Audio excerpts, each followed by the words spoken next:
morning. It's Saturday, July the 6th. It's around 8:25 right now. On my way to a little local trailhead.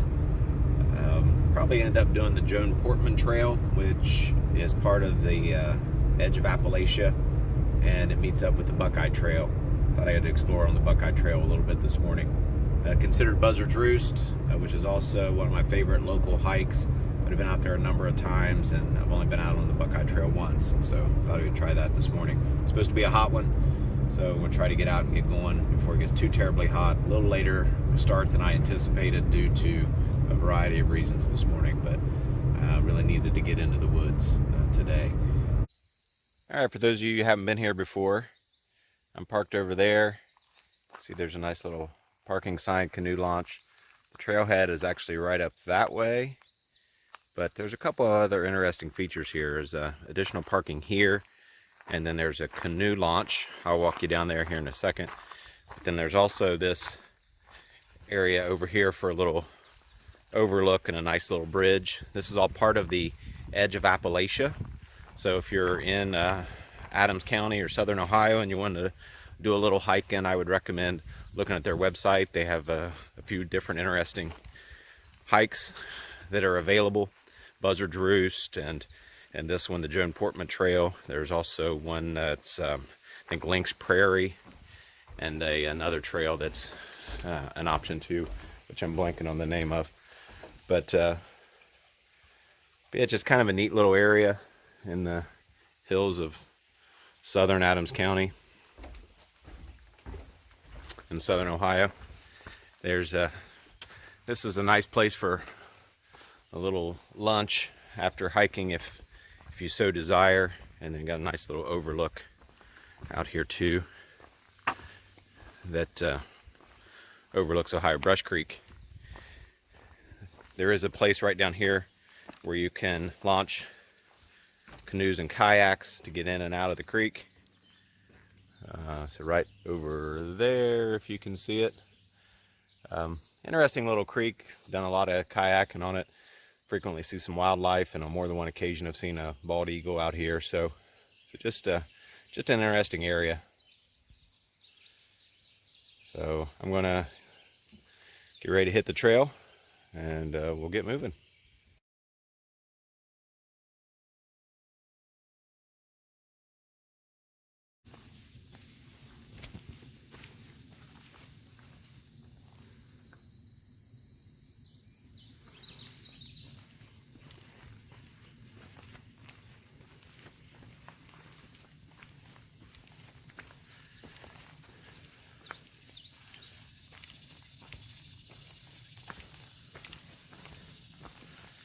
All right, we're starting out on the trail here. This is at the beginning. You can see the blue blazes on the tree that go along with the Buckeye Trail. We'll make our way up. I'll video intermittently on the way through, show you the overlooks, and we'll go from there.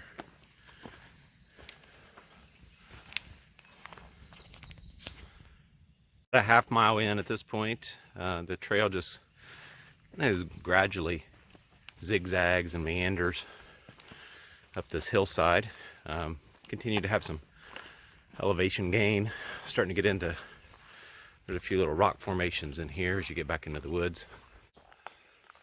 So we're getting into some rock formations up here. There's another level on up there, and the overlook is on up there. Just kind of neat little rock formations and outcroppings and whatnot. Small, shallow caves.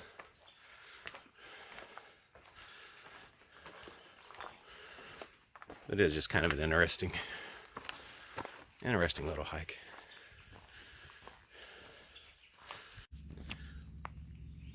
This is up to a place called Flood's Point, which is officially the end of the Joan Portman Trail. I'll stop here and take a little break. We've gained about 930 feet of elevation over about 3/4 of a mile.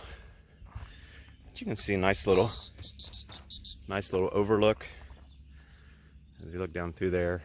Brush Creek down there in the valley below.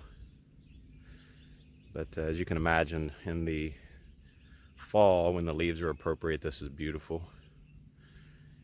And then we're going to continue on from here after my short break to the continue on the Buckeye Trail and just see what we can see.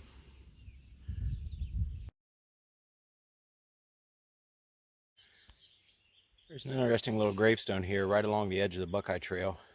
The trail is right here.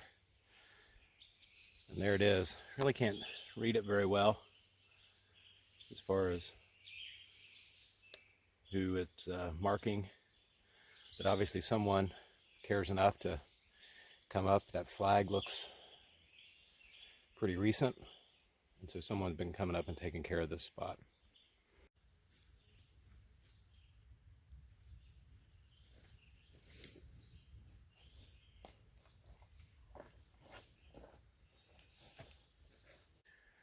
Well, up until now, I'd been on this part of the Buckeye Trail before. I just passed the stop where Sharon and I had stopped for lunch one time when we were out here and had turned back. So all this is new to me now. We'll see. Hopefully we get out there, some hills up over in the distance there. Hopefully we get up to some views. I'll probably go another, I don't know, 1.5 miles, 2 miles, and then turn back depending on how things go. But yeah, we'll just keep on trucking, see what we see. And if I think it's interesting, I'll video it. You may or may not think it's interesting. Probably won't video much on the way back since this has already been on this trail and it's just an out and back trail. So hope you're enjoying it so far. So it's probably worth mentioning. There are a few little potential water sources like this along the trail so far. Might be a little sketchy. I do have a filter with me in case, but I brought plenty of water for me today. But just if you're doing this hike, and especially if it's been dry, I would be prepared to have your water with you as opposed to relying on these little streams. So as you can see, the further out here, we've gotten some about 1 mile past the end of the Portman Trail now. The foot traffic obviously has not been all that much on here, pretty overgrown. Now, it is still pretty well blazed. So, and there's blue blazes through here pretty frequently, so you can tell that you're on the trail. But it doesn't look like too many people have been on the trail. So the trail opened up into this gravel road. Not sure which road it is. And I did not download any maps ahead of time because really my plan was just to follow the blue blazes for a while and then turn around and head back whenever I was done. I'm not really sure where the Buckeye Trail continues from here. It wasn't well marked at the road, so I just decided to walk up the road a little bit, see what I could find, and look for any blue blazes. Not lost. I really know, I don't know where I am exactly, so maybe technically I am lost, but I know how to get back to where my vehicle is, and there's really not an issue there. So just thought about continuing a little longer. If I don't see something here soon or don't get service, then I'll turn around and just head back toward the vehicle. So it turns out that road over there is Black's Run Road. I have no idea where Black's Run Road is.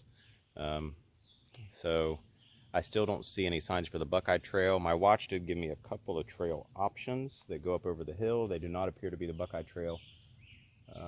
So I guess, I don't know how long I've been out, a couple hours maybe. And so maybe I'll just head back toward the vehicle, get a snack, stop and take a break when I find somewhere nice. And then I'll try to maybe just head down to the creek when I get back to the car, cool off a little bit before I head back to the house. So if I find the Buckeye Trail in the meantime, I'll update you. All right, new plan. Found the Buckeye Trail. There's actually a blaze on a tree that was facing the other direction that I didn't see up here that directs me back the way that I came. And then here in front of me, across on the other side of the road, back in through there, I don't know if you can see that blue blaze kind of right up there, right there. It's hard to move backwards. There. So I'm going to go up that way a little bit, see what turns out, and then head back. So when you come out onto Black Runs Road, you need to go right on the road if you're coming from the Joan Portman Trail to find where the Buckeye Trail picks back up. So just a tip. So I've continued past Black Runs Road for a ways now. I'm not sure how far.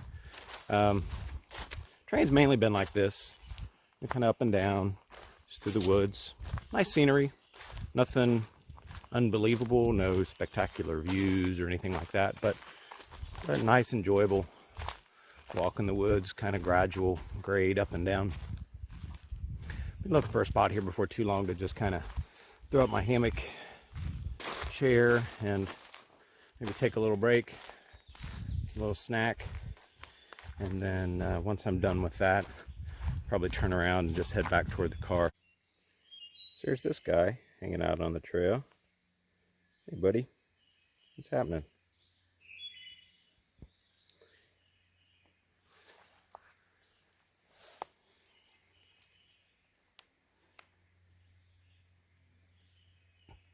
I passed one of your brothers on the road. He was crossing there earlier. Except he had a little bit different coloring than you did. So anyway, he's just kind of hanging out here, seeing what's going on. So I found this little spot. There's a stream down here. I'm actually set up right on the trail, so as I get around to there, you could probably see the blue blaze. Don't typically recommend hanging your hammock across the trail. It's usually not good trail etiquette. But being the only person I've seen today is a guy in a truck on the gravel road. I've seen no one on the trail. There was no one at the trailhead. I think I'm pretty safe to sit here for a couple minutes and get a snack and get something to eat. So I'm going to just relax here in the hammock chair, listen to the little stream that's down there. Give me a little something to drink, and when I'm done, pack up and head back toward the car. When I do get back to the road, I'll show you kind of where I went wrong as far as the navigation goes. Not necessarily where I went wrong, but it just wasn't very well marked. So that way, if anyone's watching this, they can avoid the same mistake.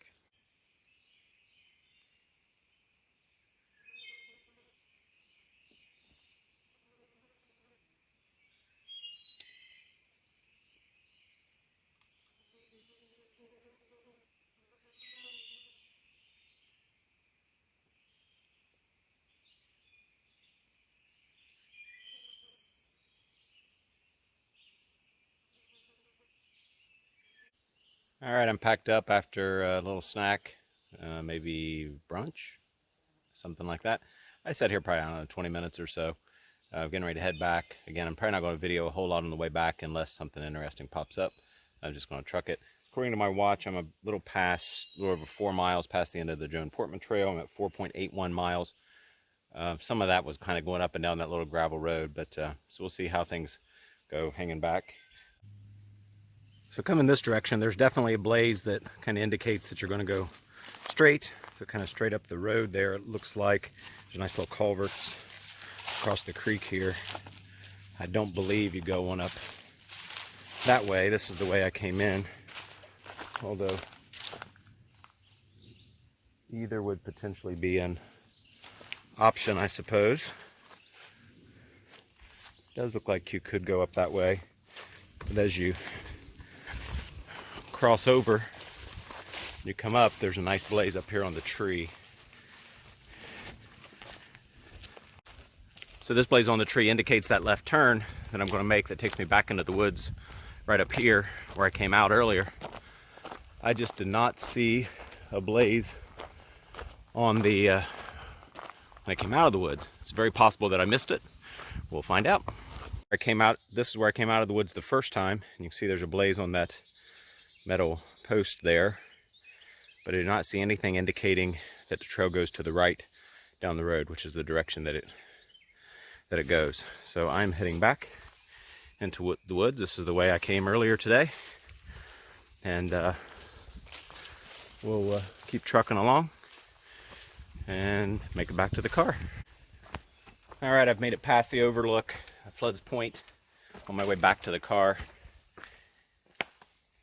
Made a better time on the way back with not videoing and then also less spider webs. Didn't mention that on the way out, but there were a lot of spider webs across the trail, obviously since nobody had been out here yet this morning.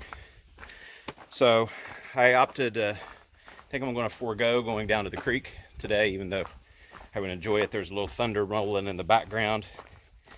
Been out a little longer than I anticipated due to just feeling pretty good and wanted to see what the trail had to offer. So, I'm going to head back home.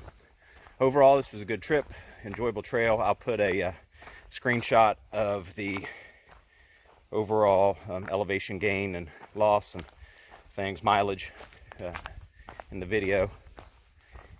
The terrain not bad, up and down a little bit. A few places the trail was overgrown, but really not bad.